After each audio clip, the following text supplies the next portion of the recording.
নতুন বছর সবার কেমন কাটছে? তো hello guys, welcome back to my channel. চলে আসলাম নতুন একটি ব্লগ ভিডিও নিয়ে।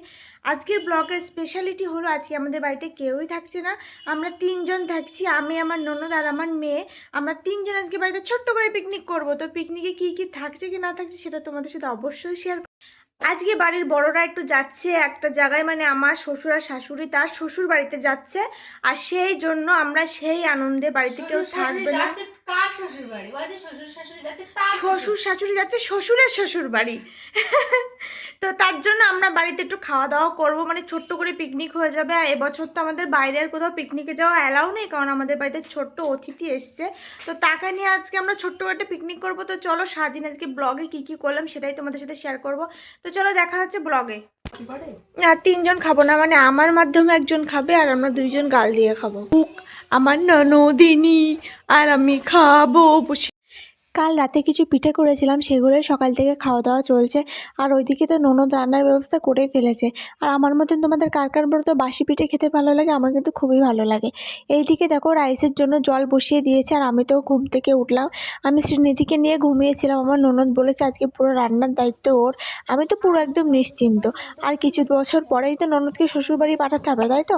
তার জন্য এখন থেকে তাকে ভালো মন্দ রান্নাবান্না না শেখালে শ্বশুরবাড়ির লোকজন বলবে কি, বৌদি থাকতে কী শিখে এসেছো? আর যাই বলো না কারণ একটা কথা কিন্তু সত্যি, আগ্রহ না থাকতে শত চেষ্টা করলেও কিন্তু কোনো কিছু শেখানো যায় না। সেই দিক থেকে আমার একমাত্র ননদিনী অনেক ভালো, রান্নাবান্না শেখার অনেক আগ্রহ আছে। ও নিজে নিজে মোবাইল থেকে ভিডিও দেখে রান্নাবান্না করে। রাইসটা তো প্রায় হয়ে এসেছে, সেই ফাঁকে আমি স্নান সেরে একেবারে রেডি হয়ে চলে এসেছি। আমি শুধু খাওয়ার টাইমে আসবো। আমাদের ফ্যান ঝাড়ার কিছু নেই বলে আমরা নিচেই পাতিয়ে দিয়েছিলাম রাইসটা। তারপরে এই দেখো সম্পূর্ণ রাইসটা কমপ্লিট হয়ে গেছে। এবার ওইদিকে চিকেনটা হচ্ছে, চিকেনটা হয়ে গেলে খাওয়া দাওয়া করতে বসে পড়বো।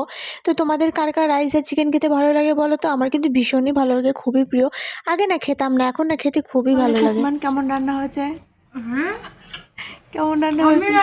আমি কি করে বলবো? আমি তো বলবোই ভালো হয়েছে। আচ্ছা আমি বলছি উইথ রাইসের সাথে আমার চিকেন না হলেও চলে। আর শশা তো আমি লাস্টে একদম খাবো কি খাবো না তারও ঠিক নেই। রাইসটা আমার শুধুই সব থেকে বেশি ভালো লাগে। তবুও চিকেনটা ননদ করেছে নতুন ইউটিউব দেখে, তাই ভাবলাম অপমান না করে চিকেনটা দিয়েই খাই। চিকেন খাইছো? ভালো লাগছে রাইসটা। চিকেন দেখো।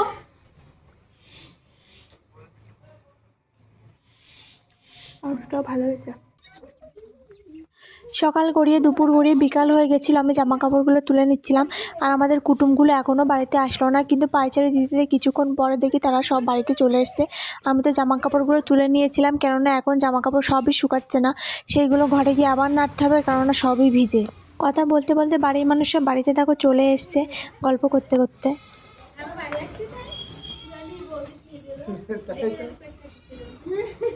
হ্যালো গাইস, আমরা বাড়ি আসলাম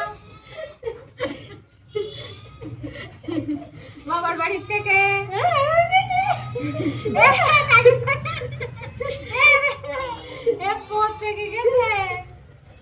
বলছি তুমি বলো আমার জন্য কি খাবার নিয়ে আইছো? তুমি থেকে ফ্রাইড রাইস খাওয়াই আমাদের ভালো ছিল, উপযুক্ত ছিল ফ্রাইড রাইস খাওয়া।